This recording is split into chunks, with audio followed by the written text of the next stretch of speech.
Hello, welcome back to the Momentum Shift podcast. Today is January 17th, and we're going to be talking about a recap of the wildcard weekend on the games that happened today. I'm Nishan, and joining me is Ayush and our guest host.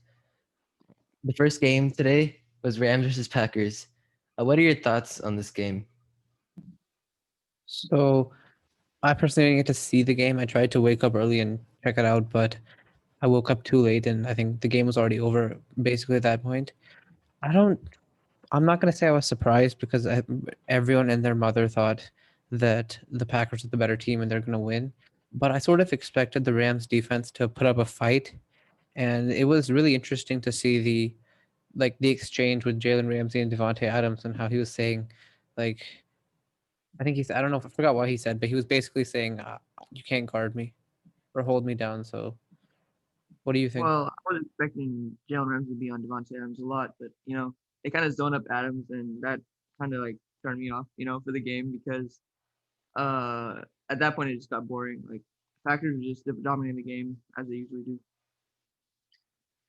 Yeah, to me, it felt like to me it felt like the Packers were able to just move the ball on third down, and the Rams weren't able to get a stop. And the Rams also let up a lot of big plays, which really helped the Packers get a lot of points. The Rams defense was giving up a 60-yard run to Aaron Jones. They gave up a 50-yard touchdown catch to Alan Lazard, and it just seemed like they weren't playing good like deep ball defense, and they really needed to work on that. Their offense never really had time to like have possession because of the fact that the Packers' offense is controlling time possession. Jared Goff didn't even have a bad game. The Rams only punted like twice in the whole game. It just felt like the Rams defense really let them down to that game, and it really showed. Um, yes, and also Aaron Donald had torn rib cartilage, which really hurt the Rams defense because he wasn't able to play a lot of the snaps. And whenever he played, the offensive lineman was able to just kind of um, have an easier matchup because of the fact that he's not able to rush that well. Honestly, I really feel like a healthy Aaron Donald would not make a difference. Like that team is just so unbelievably talented. They have like probably the best run game in my opinion. They have the best wide receiver. They have two All-Pro first team linemen. They have the best quarterback in my opinion. In my opinion. They have the best top three cornerbacks, just unbelievable. I don't think anyone could stop them this year. So, what was more surprising, the Packers offense being able to play so well, or the Rams defense playing so bad? I think it was the Rams defense playing so bad because we've seen the Packers offense play really good throughout the year, and their head coach is also a really gifted mind, and he's able to create plays that really help them put up a lot of points on the board. The Rams defense, I kind of expect them to play a little bit better in terms of giving up a lot of deep plays, and they're also the number one third down defense in the whole NFL. And today, the Packers like converted on their first 9 or 10 third downs, and the Rams defense kept on getting the third down, but they weren't able to get a stop. And the Packers kept on putting on points on the board, and the Rams offense never was able to catch up. So, what do you think is going to be more crucial for the Packers going forward, their run game or their passing game? Because I think, eh, as good as Aaron Rodgers is, I think he's maybe the third best quarterback this season. If you have to not in terms of MVP, but just talent wise and who the best is. And I think, as great as he is, I think if you're going to go against either the Saints or the Buccaneers, they've both got offenses that can match you in terms of production. So you're just going to have to run the ball as much as you can and try and make life easier for Aaron Rodgers from that way. What do you think? Um, I think that their run game really needs to develop, but to be honest, their pass game is more important because if you watch today's game, the Packers were also getting a lot of short passes. They were keeping the ball in their possession. It was just those deep plays. So what they would do is kind of get a bunch of 8 to 9 yard catches and things like that, and then they would just go for that deep bomb, and they would end up converting on it because the Rams were just not prepared. I think also one factor that needs to be consideration is the fact that the next game's gonna be in Lambeau, and the three teams that they would play would be the Rams, like would have been the Rams, the Buccaneers, or the Saints. And all three of those teams are in the South. And coming up to Lambeau and playing in 0 degree weather when it's snowing, it was snowing today also. And that's going to be a hard game because the Packers have such a big advantage in terms of being at home. So yeah. If I had to pick one, I think their run game would be more important. But like both of them are just like both the run game and passing game is just top five. I don't think it makes a difference. Like they're just gonna destroy every team. The real X factor is their run defense, especially because Cam Akers was running over them. The Rams were moving the ball. The Rams, who have like a pretty bad offense, they were moving the ball on the Packers. If the Packers want to win the championship, they're gonna have to play teams like the Saints and probably the Chiefs or Bills. They really need to stop that. Like they really need to get their defense going. Yeah, They need it most. yeah. Also, the Rams offense is also able to move the ball without Cooper Cup, and their offense is probably the worst offense remaining in the playoffs so far. And when you go up against the teams like the Chiefs or the Saints or the Buccaneers who have really competent offenses with a lot of stars, they really need to improve on that side of the ball. Pretty surprising too. They have so many stars in their defense. They have Jair, they have Darius, Kenny Clark, Preston, Preston Smith. They have so many good players. It's just they can't put it together. I mean, that is something we've seen happen a lot recently, where the most talented team isn't always the team that wins, because that talent may not fit well together. They just may not play well, whatever the reason. The most talented team doesn't always win. I mean, unless it's like the Warriors in the NBA where it's just overwhelming, but that may not always be what happens. So, what do you guys think of the score? Do you think it was, how do you guys think the score was in terms of, Like do you the think it dominant. was, you expected it to be around this big of a margin of victory, or a closer game, or what? Me personally, I expected the score to be a little bit closer, like around a 7 point game, but I think the Packers deserved the 14 point win just in terms of the way they were able to stop the Rams defense, and Aaron Rodgers wasn't really pressured at all. They just seemed to be dominating on that side of the ball, and that one was pretty deserving. Um, they can still improve, but I think the 14 point deficit was or advantage was deserving. What do you think? Yeah, I also thought they'd lose by like 7. I mean, they'd win by like 7, but I thought it'd be like a 14-7 game or 17-10 or something like that. I didn't think either team would put as many points on the board as they did. Yeah. All right. Do you want to move on to the Bills and Ravens game? Sure. Yeah. So from what I saw, um, I felt like Lamar Jackson, he was playing pretty good, but they were never explosive. And same with the Bills. Josh Allen, they actually got a lot of open receivers, and he was actually missing a few throws, like overthrowing them. He was like throwing 50-yard throws, but he stored them 60 yards. And he kind of needs to, his accuracy wasn't that great. I don't know if it was because of an issue or he just wasn't playing as well as he normally was, but the Bills defense really played great, and they got a crucial stop on that pick six that kind of won them the game. And with Lamar Jackson having a concussion in the beginning of the fourth quarter, there was just no way the Ravens could have won, I guess.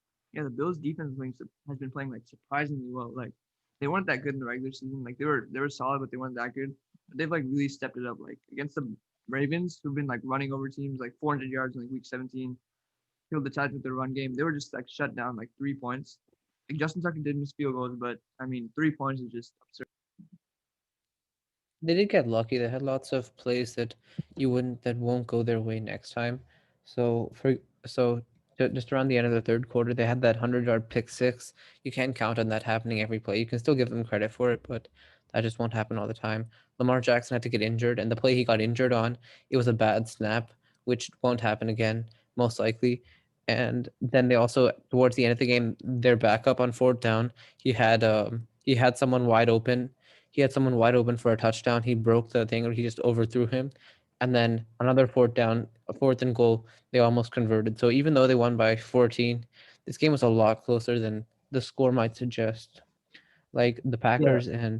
Packers Rams game, that was a 14-point win, but you could tell that the Rams were like like the the talent disparity in the two teams was pretty evident. But in this game, not really. That 14 points, it didn't seem like it. Yeah. The Bills also don't have any run game at all. They ran the ball like 5 times before garbage time, and honestly, I didn't even notice they ran the ball once. They just passed like every single play. Against a team like the Chiefs, you need to run the ball because even though their All the passing game clock. is as good as it is, they're not going to be able to win the game. And right now, there's just no running game at all. Also, one thing that was really surprising about the game was the fact that both kickers missed 2 field goals because the Not score would have only been a little bit higher, and it kind of was a little bit weird because I think the wind was just really crazy, and that might be a we never really thought about that, but that could be a factor in some games where a field goal kicker could lose the game for somebody, and Yeah. Yeah, but that won't happen in the next game because the next game for them won't be in Buffalo if the Chiefs win. So But Cleveland's known to be pretty windy, so they could win. Do you see that happening? The Browns winning. I mean, if the Browns win, it would go back to Buffalo again. So, but yeah, If the game was played out 30 times, do you think the Browns would win one? yeah, for sure. If it's played out 30 yeah. times, I What think about the 10? Browns have a decent chance to win. It's I'd say 50% chance of Chiefs blowout, 30% chance of 30% chance of Browns win, and then like another 20% chance of Chiefs win by a little bit. Yeah, the main factor is gonna be the run game. Like if the Browns can just keep Mahomes out the field, then yeah, they have a pretty good chance. Like that's what what the he said too. really that's like Yeah. every single team that beats the Chiefs, it's like the Chiefs are always dominated in like time of possession. The other I mean, team's always like dominated. you're saying every team that beats the Chiefs, there's one team that beat them all year, and they had to drop 40. So like, I just Yeah, don't see exactly. it They could pull the happening in clock this with like game. Jacobs. Yeah, the Browns do have the formula to beat them, which is the exceptional run game, and Nick Chubb's looking like an amazing running back right now. And Yeah. but Honestly, at the same time, playing in Arrowhead and Mahomes getting that 2 week break and everything, and also having a better coach, in my opinion, in terms of Andy Reid, I don't really see them losing to the Browns. Although the Browns can put up a fight, because I think the Chiefs are always going to have those big plays to Tyreek Hill, and that can lead to a touchdown, and that can always like win them the game just off one big play. So I I don't think think they're that's gonna just do that this time. I think they probably learned from their what they probably saw what happened last time, where every single game they made like a double digit comeback, and they always won those games. But I think they should learn from that and like try not to get in the hole. I mean, it's really nice to score 7 straight touchdowns or 6 straight touchdowns, whatever, against the Texans and all, but you prefer not to be down 4 scores in the first place. So I think they're gonna try and play really serious, and that leaves an option that leaves room for mistakes, like what we saw in the Steelers game, where you're just making too many mistakes because you're a bit too uptight and too serious. I think if Mahomes and the Chiefs offense make too many mistakes, or even the defense, if they, like commit too hard for the run and then give up a 80-yard touchdown or whatever, that's really gonna hurt. That's really gonna hurt them in the future if they get down early. Of course, if there's any team that can come down from a deficit, it's them. But I don't think they want to be in one again. yeah. Well, I mean, I think last year the only reason they were even in a deficit was straight up mistakes. Like the Texans were not playing better than them. They had like 3 drops in like the first quarter. They had a fumbled kickoff, a block kick. It was just like crazy things like that would like never happen in a normal game. I don't think it was just the Texans playing. It was the Chiefs playing bad. And when that happens, like you usually expect to come back. yeah, it'd be interesting.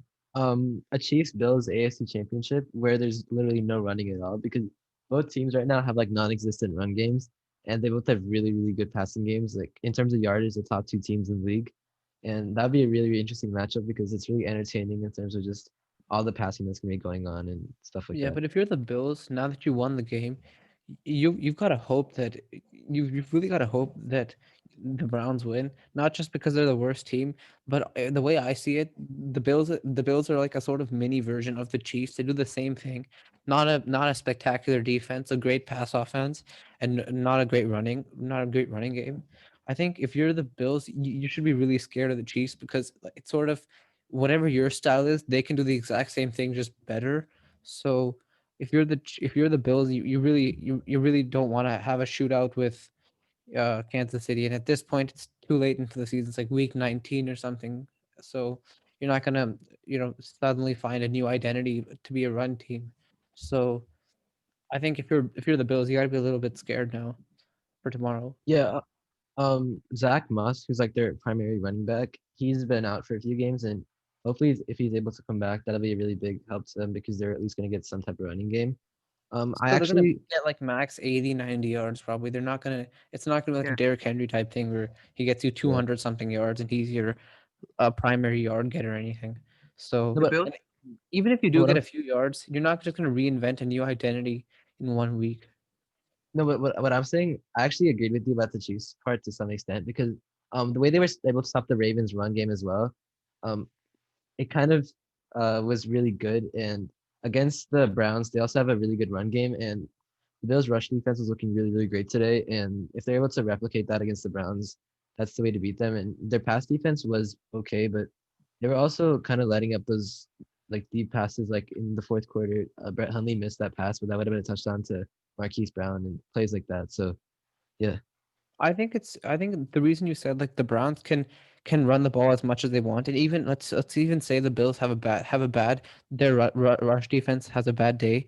Still, I think that the Bills are just so explosive that they can come back, and whatever the Browns could like methodically march down and score, they might be able to just get that back in 3-4 plays. But the problem is that won't work against the Chiefs because like whatever they can do in 5 or 6 plays, the Chiefs will do in 3-4 plays. So it's like playing against someone who's just the same, does the exact same thing as you, just better. And it's really hard to win those games if the other team doesn't make mistakes.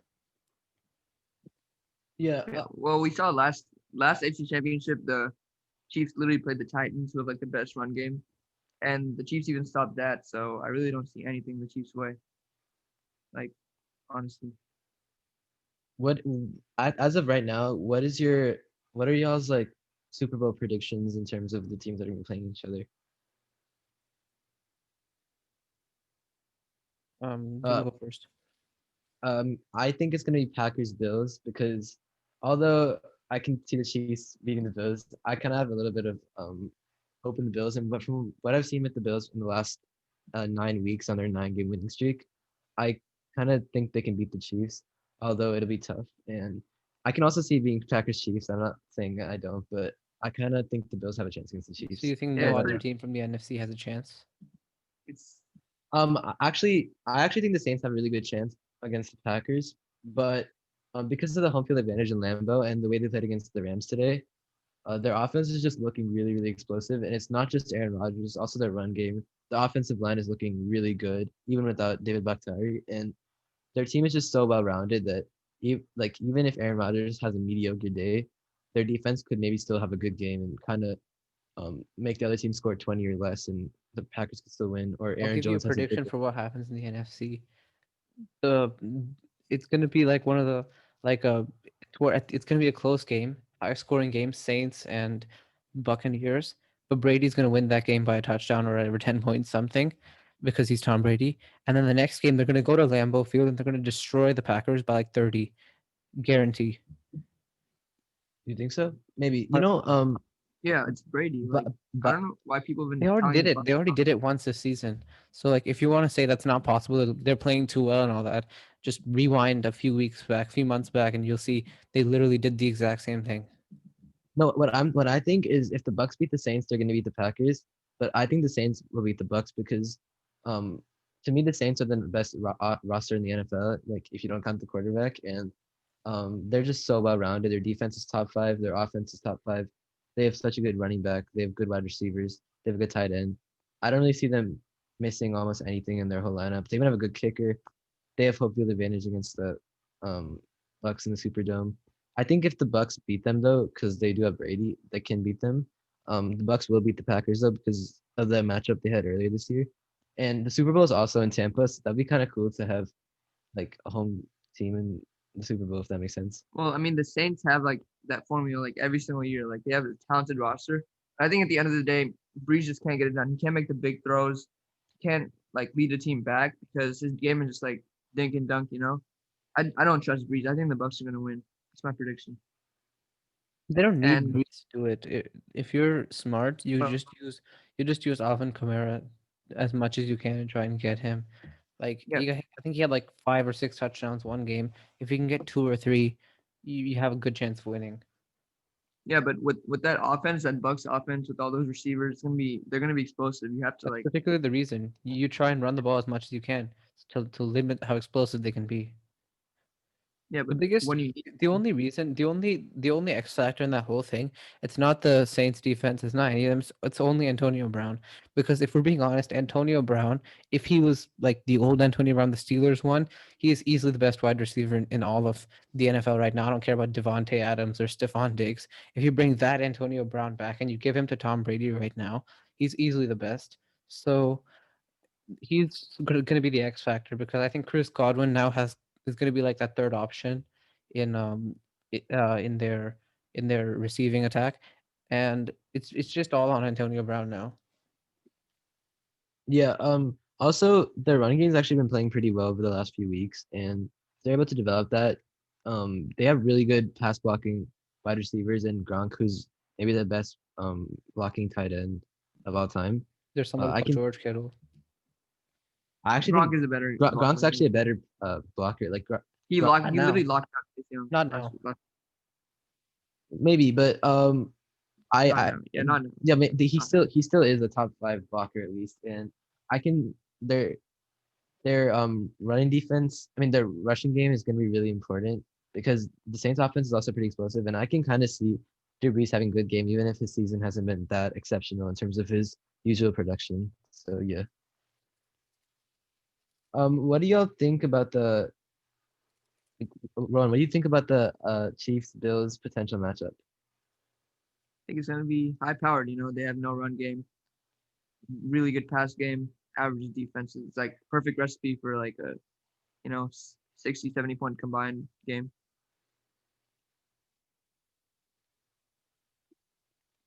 I think So I do y'all think it's gonna be similar.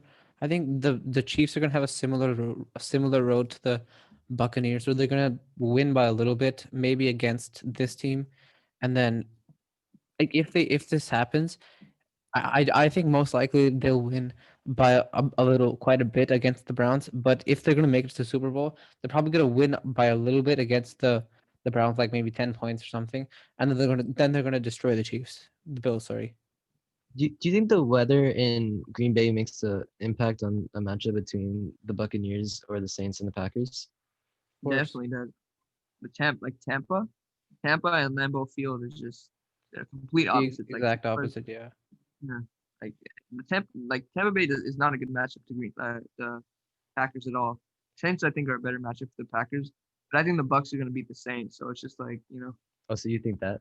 I yeah. think I think the opposite. I think the Saints can beat the Bucks, but I don't think the Packers can beat the Bucks because I think if Tom Brady wins this game against Drew Brees, he's just gonna be in a different level, and he's just gonna with his weapons and everything, and even his run game that he has right now, I can see him outscoring Aaron Rodgers in a They're duel. gonna be winning so many games. They're gonna be like destroying teams. They destroyed all the bad teams in the last 4 or 5 weeks of the season. Then they beat Washington, and then they beat Drew Brees. That's got to be a huge mental thing for them also, because they're up like 38-0 on them in Tampa Bay, and for you to go to their building and take care of them, you're just gonna have too much confidence when you ride into Green Bay. But you can say something about Green Bay on their huge win streak, and now they just destroyed the team that everybody thought could stop them and everything. So, and Nobody they thought also, who well, thought they were gonna I'm not gonna say stop them, but everybody thought the um, Rams could kind of limit slow them. them. Yeah, and That it's the uh, playoffs. What do you expect? Every game is supposed to be somewhat close. yeah, but the confidence aspect for Green Bay could also be there to some extent because, um, especially with the Devontae Adams also getting a touchdown on Jalen Ramsey and getting a lot of catches. He kind of has that confidence to go up against any cornerback. And to be honest, Jalen Ramsey's probably the best cornerback in the league, so he's not gonna have a like easier, harder matchup than that. So yeah. All right. I mean, I Do you think want to? he might be like he might have a quieter night, because when you're going up against someone like Jalen Ramsey, you sort of have like extra motivation to like play your best, to just like produce a statement to the whole world that, hey, this guy can't cover me and all that. And I don't think the same thing might not necessarily happen against whoever the Saints are, because they've also got like Marshawn Lattimore, and I don't know who the Buccaneers have. Probably no one special, but they're not as good as Jalen Ramsey, so you might be less motivated in terms of personal rivalries. Yeah, maybe you're right. Um. All right. Do you want to talk about James Harden's first game with the Nets and how that went? So I think once I saw like a notification from somewhere. It's like he made a tweet that was like, we did a good game, and we didn't even have Kyrie Irving. I think the ironic part of that is good game because we didn't have Kyrie Irving. I just don't see this working, this pairing, because I saw an interesting chart that said, uh, I saw a video on it, and it said if you look at the top three in terms of scoring, top three big threes in terms of scoring, this Nets big three has the highest of all time by around 10 points per game. So the next highest scoring big three has like had like 70 something points combined. This team has like 83 points something. And you obviously they haven't played a game together and it's going to go down a little bit, but it was taking Harden's 24 points per game this season and not 34 from last season. So it's very much possible this big three could combine for like 80 something points per game. But another problem is they also had like a 95% usage combined, which would just be insane. 95% usage for three guys out of 15. That is truly insane. I just don't see it working. Yeah, And we it's haven't even definitely. discussed I didn't even bring up the off the court issues. Yeah. Yeah, the off the court issue is the biggest part. Like KD, Harden, and Irving, they have like the weirdest like personalities in the league. Like KD is just kind of like a, he's like a little sensitive. Like Kyrie's just insane. Kyrie's just like insane. He like thinks they're at the spot. He's furious at the Nets management, whatever that means, for hiring Steve Nash. And Harden is He wasn't. I think he was furious for hiring a coach. I think he earlier was like, "We don't need a yeah. coach. We're just going to coach ourselves," No, or something like that. I don't know about Kyrie, dude. Which I is Yeah. don't know. exactly what Kyrie Irving said. He said all sorts of crazy things. Like he said there shouldn't be a draft because we aren't anyone's property or something like that. Yeah, Oh, he's yeah. Two things about Kyrie Irving. The first thing being, he's gonna have to probably take a step back because Harden and Kevin Durant are just a level ahead of him, in my opinion, and he needs to Yeah, that's accept that. on the court. Do you see him taking a step back at all? No, Kyrie. and all yeah. I don't. If Not you if ask him, I trade don't even him. think he's the. If you ask him, he probably says I'm the first option or something with Kevin Durant, or maybe not. Like it's like 1A, 1B. He doesn't feel like he's taken a backseat to Kevin Durant. He's certainly not going to take a backseat to James Harden, who they brought in. Who they brought in. He didn't choose to play with James Harden in a way in the same way he chose to play with Kevin Did, Durant. So You, there's just no you way. never And know James though Harden, because he has no, the highest they're usage percentage friends, you ever. know. no. The whole reason Kyrie left LeBron is to be his own guy. He went to Boston. He didn't like it there. He came here, and now he's just with James Harden, KD. Like I don't know how that makes him feel. It's not gonna be good. And he I said, think he might have, if he's smart, he probably would have realized that being my own guy won't be successful because if we look at situations where you don't have a player as good as you, but you have a really great supporting cast, Boston was the best place he could be. They had the best supporting cast in the league to surround Kyrie Irving. But if he was smart, he probably realized I'm not the best player on a championship team. yeah. That's why he sort of teamed up with Durant. About the Kyrie trade, like nobody is gonna take him. He's just too unpredictable. His behavior is just like erratic all over the place. He went to his sister's birthday party. Like I understand it's your family, but it's just like you have to follow So the I rules. saw something about that. I saw a post somewhere it was saying what if this was all a giant conspiracy? So it said, of course, it could, all these things could be coincidences, but like 5 or 6 coincidences often mean it's not a coincidence in general. So there were many things that happened at the same time. So Kyrie Irving goes missing. And at the exact same time, Harden's efficiency goes down the window, out the window. He goes from scoring like I think he was averaging 31, 32 a game, and then he starts averaging 16 or 17. At the same time, Kevin Durant starts he ups his efficiency to sort of keep the Nets afloat. So the whole point of the post was this was all the collaboration between the three guys. They were conspiring to not include Kyrie Irving in the James Harden trade, so that the three of them could play together. So Kyrie Irving would play so bad that Kyrie Irving would be such an off the court issue that they wouldn't want him. James Harden plays so bad that you have to trade him because he wants out and he's not giving you any production. So just get him out of there. And then Kevin Durant steps up his play to keep the Nets afloat, and that way, then if because then the Nets aren't losing games and they don't look desperate. What do you guys think Yeah, about this? Um, yeah, that kind of makes sense. Karis LeVert also has a kidney issue or whatever, and he's out indefinitely. So that actually could have helped the Nets in the sense that they gave him away for Harden. And then also the connection between Harden and Durant, if it ends up working with Kyrie, which it could, it was pretty good today, and it didn't seem Harden was actually kind of taking a step back in terms of his role from Houston. Although his stats looked like he was kind of the primary ball handler, which he was. His usage percentage didn't seem that high when I was watching the game, and he was really passing the ball around and distributing it and playing like a point guard.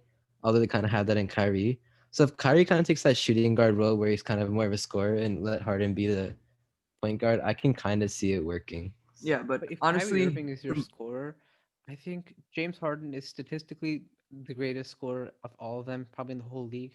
and most people say Kevin Durant is the best scorer in the league. They'll say he's the best, and so why would Kyrie Irving fit into that role? That's why I sort of feel he's the awkward, like he's the misfit in that because he's not a good playmaker. He's too small to be like a great defender or like rebounder or anything else. And then in terms of if you want to give him that scoring role, there are two guys who can put the ball in the basket better than him. So I He's just a don't think farthest thing from leader too. And honestly, I like as for the Nets championship chances, like every single big three, yeah, like they're good, but they're also unselfish and they like get other people going. Like the Warriors, yeah, they had Clay, KD, Curry, but those guys are unselfish. They won't they could take a step back when needed, and they got Iguodala going, they got Livingston going. I don't think Harden, KD, and Kyrie are gonna do that. Like not just I just that, they don't could also see that. play off the ball. Klay Thompson might go down as the best off-ball Yeah, player ever. exactly.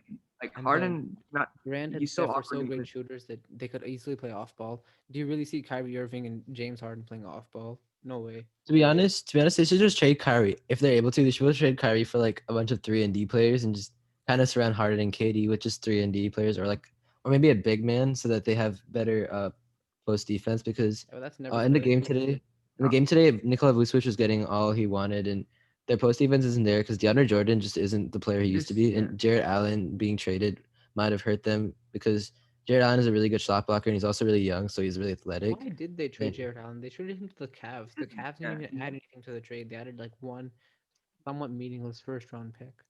I don't this know is a why they would completely do that. yeah. This is a complete L. This is a complete L for the Nets. Like they got James Harden, yeah, sure, but they had a great team before that. Like they didn't really need James Harden. He might have actually made the team worse with the usage rate of all those three players. They had Jarrett Allen, who was a great rebounder. He's a way better rebounder than DeAndre Jordan. They had Karis LeVert, who was a great six man. Like they had a perfect team. I don't know why they went and did this. Like but Because they let's say you weren't the know that Karis overwhelming LeVert is free. favorites.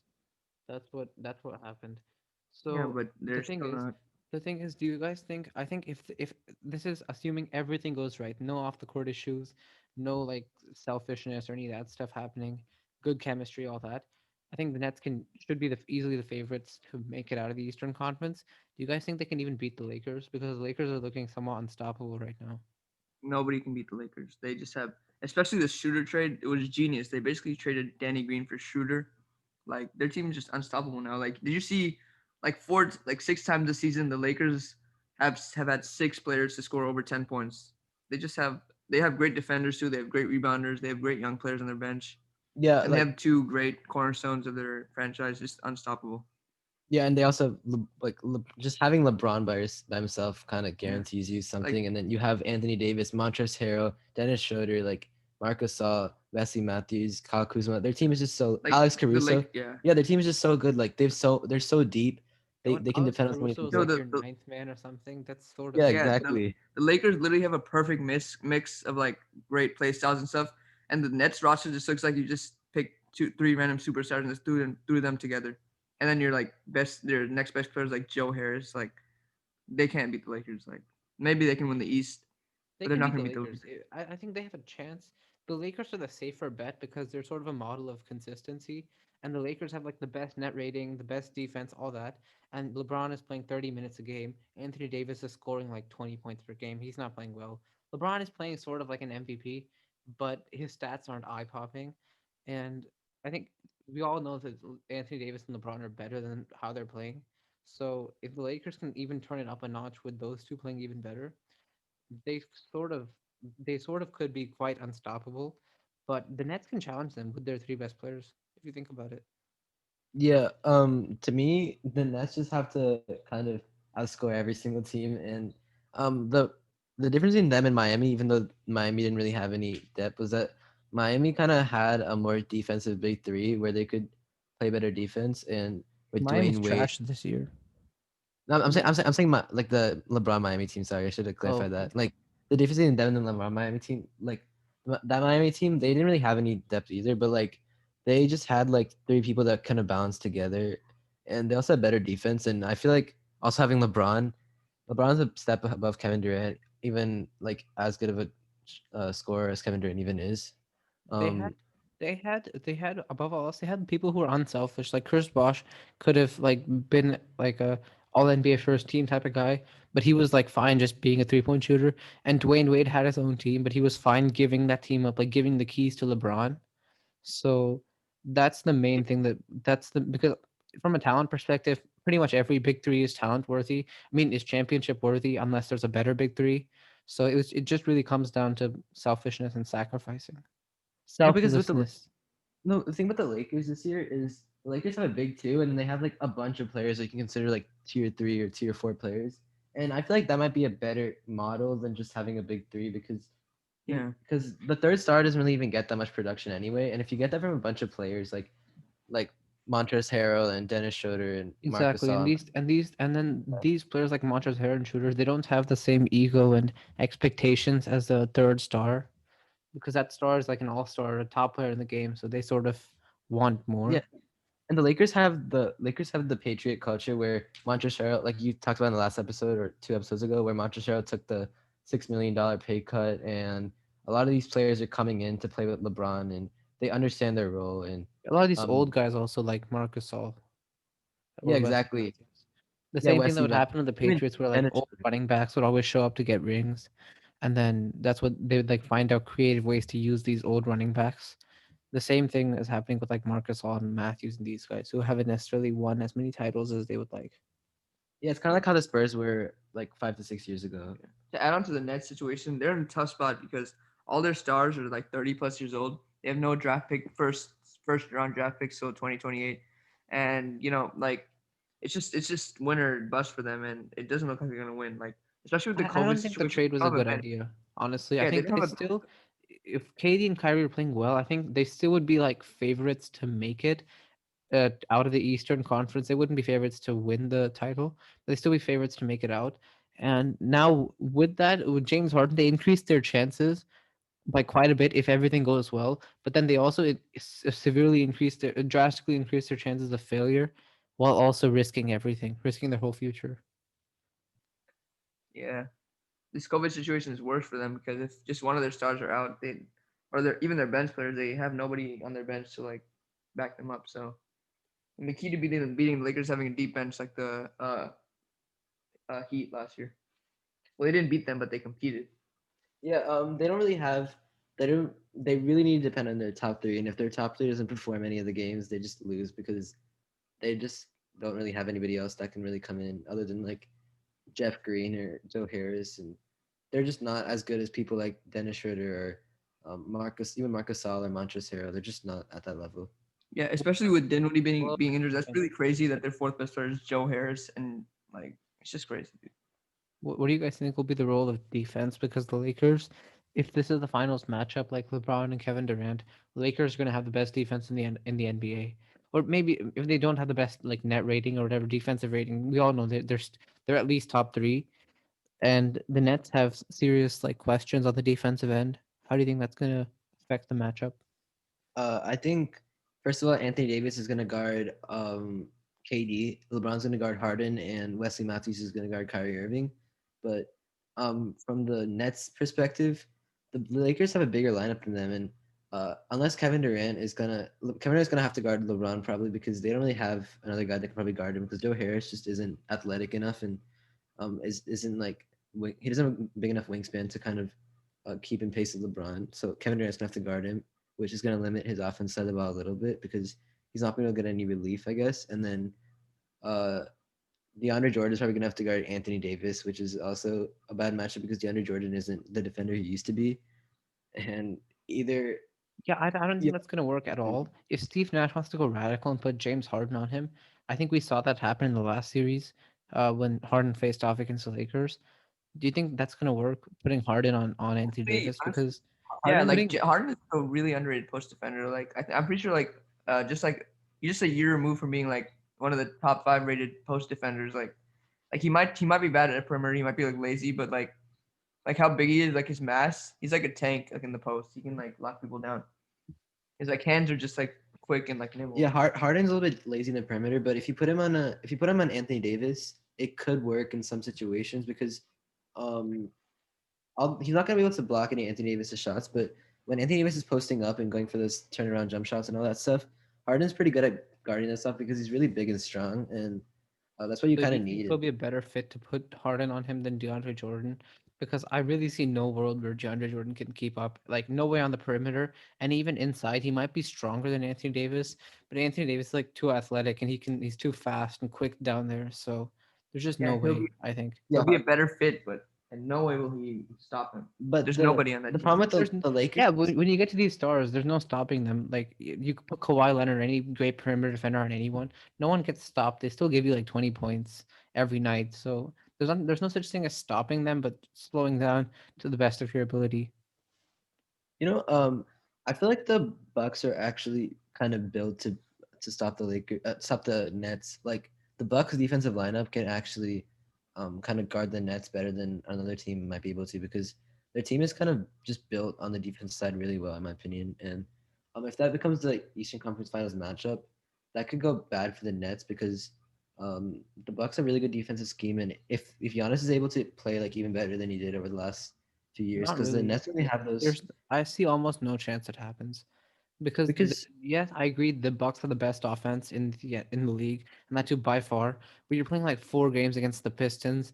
And it's not easy. It's super easy for Giannis to dominate against these bad teams. That's like sort of where he gets all these insane numbers from.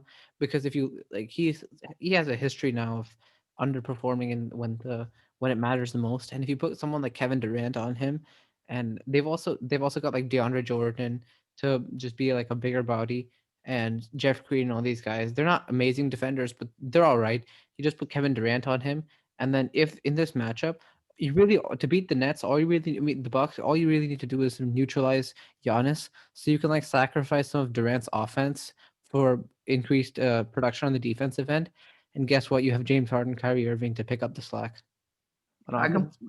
I I I don't know because when the Heat kind of and he and the Raptors beat the Bucks, they had Pascal Siakam and Kyrie Irving for the Raptors, and then you had Bam Adebayo, Iguodala, Jimmy Butler, all those guys for the Heat. I don't really see like the Nets defenders being at that level where they're able to kind of stop Giannis, and I think Giannis is gonna actually have an easier matchup against them than another team because He may have an uh, easier matchup, but then their defense is going to struggle more because of the firepower. Because the Nets have more offensive firepower than either the Heat or the Raptors. yeah, I guess you could look at it that way, but Um, it depends. I think the Drew Holiday edition is not really going to help that much in the regular season, but in the playoffs when they're guarding Kyrie Irving and James Harden, it could help a little bit. And he's also a way better offensive player than Eric Bledsoe, so um, it might help, but we never know until it actually comes to that moment. I feel like the Celtics are gonna come out the East. Like Jalen Brown is developing to like a serious superstar. Some people are saying he's better than Jason Tatum. Like all the team's young guys are developing at the right time. I really think they're gonna come out of the East. And They're gonna also finally Kemba Walker coming back. yeah, they're gonna finally get over that hump. I don't think they have a big man. Like to be honest, Yeah, but I mean Tristan Thompson is their starting center, and he's a really good rebounder, but his defense is just not there. If you saw him on the Cavs, he just wasn't a good defender. And when you go up against But I mean, the Cavs were like the worst team in the NBA, or like close to that. So you can't blame him. Like if your offensive guys are if your guards are getting blown by every play and all that, it's not going to be too easy for you. Sort of I know, like a but like team effort on even the when he's playing with defense. LeBron, when he was the best team in the NBA or second best team in the NBA, he was his defense like he just wasn't a good defender, and the Cavs post defense is really bad. Like their perimeter defense is okay, but their post defense is really bad. And when they're playing some of those teams, they would have to kind of outscore them. And LeBron was doing that, but it was still uh, Josh Thompson just wasn't that good, I guess, on that side of the ball. But their guard, the Celtics have really good guards. They have Kemba, they have Jalen Brown, they have Jason Tatum, they have Marcus Jeff Smart. Teague, yeah, Marcus Smart. They're like their guards are pretty deep, but They gotta go they're small. You need like Tatum, or like you need Brown to play like power forward. Tatum to play center at some points in time. yeah. the Celtics big men are literally Tristan Thompson and Daniel Tice. Actually, Daniel Tice is a Actually, really is actually a if you pretty good think about defender. it, I the forgot more about I him. think about it, the Nets, like the Celtics match up quite well with the Nets, because you throw someone like Jalen Brown on Yeah, Kevin they're Durant, very he's good. a bit smaller, They're great. but I think he'll be able to hold his own against Kevin Durant. You I throw think Jason Marcus Tatum. Smart against James Harden, and then I don't know who you put on Kyrie Irving, but you don't need to put too much because he's the third option at that point. So the Nets could match up pretty well. No, Celtics could match actually, up pretty well. I actually think that Jason Tatum would just guard Kevin Durant, and then Jalen Brown would guard Harden because Jalen Brown is kind of built like Harden, and I No, think you need that extra size and all to get Jason Kevin Durant. Tatum is also a great defender. Yeah, Jason Tatum is a pretty good defender, and he's also really long. So he's longer than Jalen Brown I think, because he's also 6'10" I don't now. see. So I think you put Jason Tatum on Kyrie Irving. I don't see that. I don't because see Jason Tatum why isn't he's quick putting like on it. he's when you watch him play on the offensive side, he's kind of on the bigger side, and he kind of bulldozes people and like gets a lot of, not bulldozes, but when he drives in, it's not like he's faster than the guy that's guarding him. It's more like he's just really He's smart. And he's stronger. always, yeah, exactly. But Jalen Brown, he's built more like, he's a better defender, and he's also, I think he's built to like guard Harden. It's like his body build is just like the same type as Harden, and he's also an elite defender. And I think Harden's a better offensive player than Kevin Durant in terms of his like ball handling, and he's a harder player to guard because Kevin Durant is more going to be in the No, post. he's And not hard to guard. Hardest to guard is Kevin Durant because he's so unique in terms of how he can score. Because James Harden, he scores from the perimeter. You really just need a really good perimeter guy on him.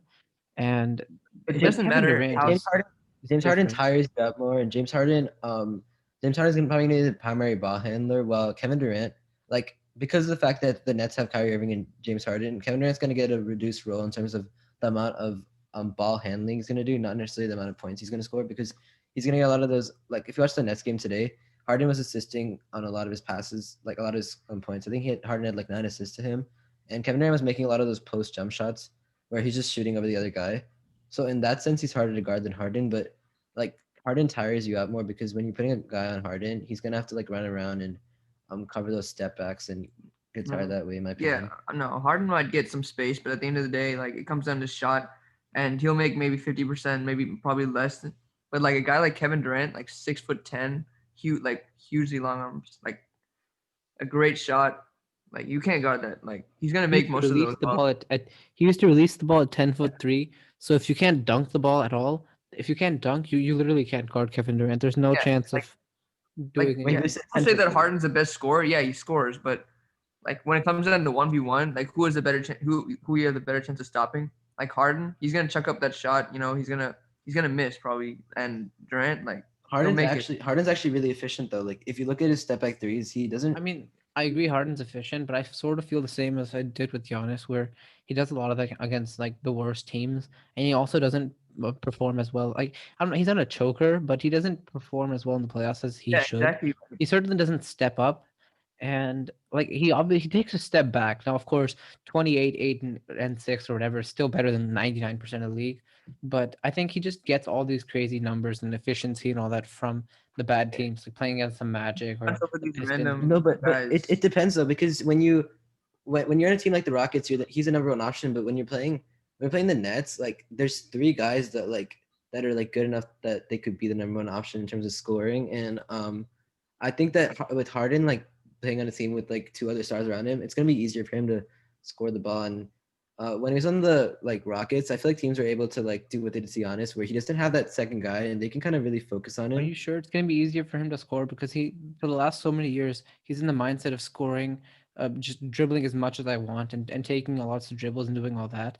Now he won't get as many dribbles because Kyrie Irving and Kevin Durant will suck up a lot of those. Yeah, but One thing about in the Nets game today, but in the next game today, Harden was kind of just driving, and like every time he drove, he wouldn't even get double teamed a lot of times because like Kevin Durant can't would. literally can't double team. Yeah, exactly. And even if he gets less touches, he's getting only 1v1 looks. And like you know those plays where like the teams would just kind of come up to him and double team, and he would just pass as soon as he gets They do past like a half half court. court trap or something Yeah, like that. exactly. Sort of. Like that's not gonna be a thing, because when you have Kyrie Irving on one side and Kevin Durant on the other side, like Yeah, that's just Yeah, not it gonna was be a like that's a thing. good it sort point of felt because like every Rockets half court possession last year was all on Russell yeah, Westbrook. Like like James Harden brings the ball up at around half court, they double team him, they sag off Russell Westbrook, then Russell Westbrook gets the ball at the 3 point line. He makes the decision: do I drive? Do I pass? What do I do? It's like every Rockets possession was the exact same. I noticed that with the Thunder game, they would literally just double team and force Westbrook to make a decision.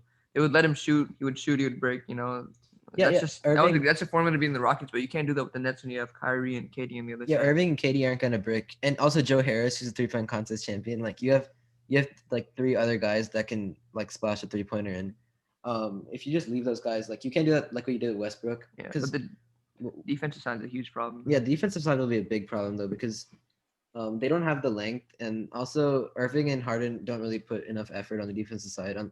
Harden was putting effort today because I think he wants to like see like all the people that are watching him on the Nets for the first time. He wants to kind of like show off. But to be honest, he's on the perimeter. He's not that like he doesn't put enough effort. Same with Kyrie Irving, and they need to have better perimeter defense going forward because if Do those you are your think the two guys, Nets do so let's look at the MVP race for a second. I thought LeBron was the front runner, and the two guys that were going to challenge him were Jokic and Durant. But now that Durant has Harden as well, I sort of see Durant getting eliminated from that a little bit. What do you guys think? Well, I think the actual most valuable player is obviously Steph Curry, but if you want to go to like, the NBA's type of MVP, I think it's still LeBron. Like the how efficient he's been, the way his team's winning games, and how like usually LeBron has that voter fatigue, right? But he hasn't won an MVP in a while, so I think that they're gonna give him one more at this point in his you know, career. somebody I don't know, I don't remember who, but last episode somebody had made the same point. And although you guys could be right, LeBron right now he's not putting up enough points in my opinion to be in the like the Nets have a really good like record, and I mean the Lakers have a really good record, but LeBron needs to up his points per game because it's only like 22 points, 11 rebounds and like 8 assists, which is still exceptional stats. But When's the last um, time an MVP has averaged less than 25 points a game? must Steph have been Curry Tim Duncan. 2014, Steph Oh Curry yeah, 2015. He averaged like 30, didn't He he? scored he scored like 24 points per game. And yeah, I remember it oh was yeah. so bizarre because the next season Steph Curry averaged 30. The year after that, he averaged like 30. Westbrook averaged like 31. The year after that, James Harden averaged like 29. Then the year after that, James Harden averaged like Giannis averaged like 26 or 27 or something. Then Giannis averaged 30 and also MVP scoring has gone up a lot. Shifting less towards winning and more towards just stats. Like if you have that like generic 28, 8 and 8 stat and your team just like Not really, because last year, Giannis like Giannis yeah. was the number one team, and he kind of just got it because like he was like the number one player in the number one team and the best, like some people's eyes, the best defender. So I kind of think that, but I mean, what do you mean by um, some people's eyes? He won Defensive Player of the Year. In most people's eyes, he was Yeah. fair. yeah, but I think a lot of people voted in defense player of the year, even if they thought Anthony Davis might have been a better defender, if that makes sense, because Because he had um, better stats. He had like better defensive stats. and Probably. he's also I think Anthony Davis also missed a lot of games, and that kind of Anthony maybe Davis showed that in the playoffs he was like one of a kind on the defensive end. And it was the sort of same thing with LeBron where they always show in the playoffs that yeah, we're actually the MVP. Yeah, but I think that Jokic is gonna win the MVP because if the Nuggets start going on a bit of a like win streak and they start to become a playoff team again, and they start doing like a top 5 seed or top, I think if they're a top 3 seed, Jokic can win MVP because his statistics are just insane, and he doesn't have any of that voter fatigue, and unless like LeBron still has a little bit of voter fatigue, and if he's gonna average 22 points per game, and he's also not playing enough minutes in my opinion, I don't really see him winning MVP because some people will look at his stats and be like, oh, he's not the MVP, if that makes sense. I don't The think minutes LeBron thing, the minutes thing won't hurt him because Giannis played like 32 minutes per game last year, and he's playing almost the same. But Giannis It's got more simply points. production. If he puts up more points, he'll win the MVP. If he can score 25, 26 points per game, it's his to lose. Yeah. All right. Do you wanna need like recap or anything before we end the episode? No, not really. All right. Thanks for listening to the podcast. We'll be making a new episode soon. Thank you.